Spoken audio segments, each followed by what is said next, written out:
नमस्कार किसान भाइयों, आज के इस वीडियो में हम बात करने वाले हैं कि सोयाबीन की फसल में पहला स्प्रे कब करें, कौन से अवस्था में सोयाबीन में पहला स्प्रे करना चाहिए, कौन कौन से कॉम्बिनेशन का प्रयोग करना है और क्यों करना है।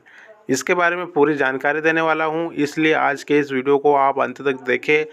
जब सोयाबीन की फसल 20 या 25 दिनों की हो जाए तब आप उसमें पहला स्प्रे कर सकते हैं, क्योंकि सोयाबीन इस अवस्था में कभी कभी रस सूचक कीटक, सफ़ेद मक्खी या फिर पत्तियों को काटने वाली इलिया का प्रकोप देखा जाता है। अब बात कर लेते हैं कि हमें किस कंडीशन में ये स्प्रे करना है। सबसे पहले आपको अपने खेत पर जाकर अच्छे से निरीक्षण करना है। अगर आपको कहीं पर भी कीट, इलिया, कटी पीटी पत्तियाँ फिर या पीलापन कहीं पर आपको देखने को मिलता है तो आपको ये स्प्रे ज़रूर करना है। लेकिन अगर ये लक्षण नहीं दिखते तो आपको ये स्प्रे करने की कोई आवश्यकता नहीं है। अब जान लेते हैं कि हमें कौन कौन सी दवाइयों का स्प्रे करना है। इसमें आप इंसेक्टिसाइड, फंगिसाइड और टॉनिक तीनों मिलाकर कर सकते हैं स्प्रे।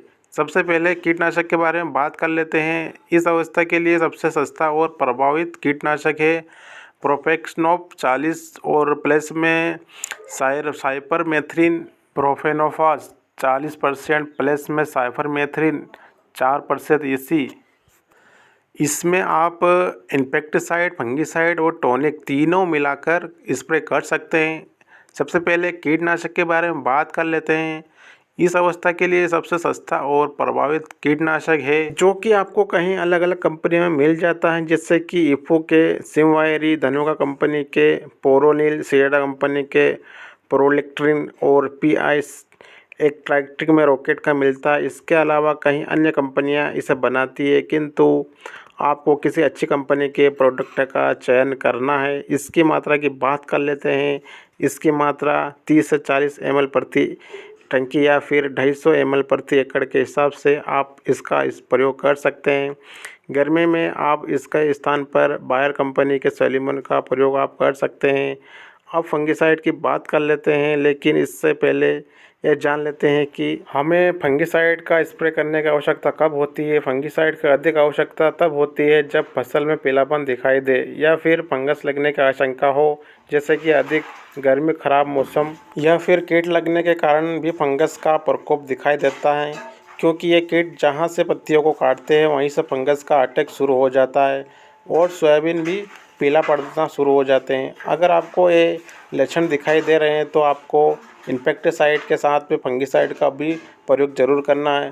फंगिसाइड में आपको कार्बोडाजिम 12%, प्लस में मैनकोजेब 63%, WP का प्रयोग करना है, जिसकी मात्रा आप 250 ग्राम प्रति एकड़ के लिए ले सकते हैं। अब टॉनिक की बात करें तो, लेकिन टॉनिक का प्रयोग आपको तभी करना है जब कीटों या फंगस का अटैक ज़्यादा बढ़ जाए और सोयाबीन की चाल रुक जाए, तब इस अवस्था में आपको टॉनिक का प्रयोग कर सकते हैं। अन्यथा आपको सोयाबीन की फसल में टॉनिक की विशेष आवश्यकता नहीं होती है।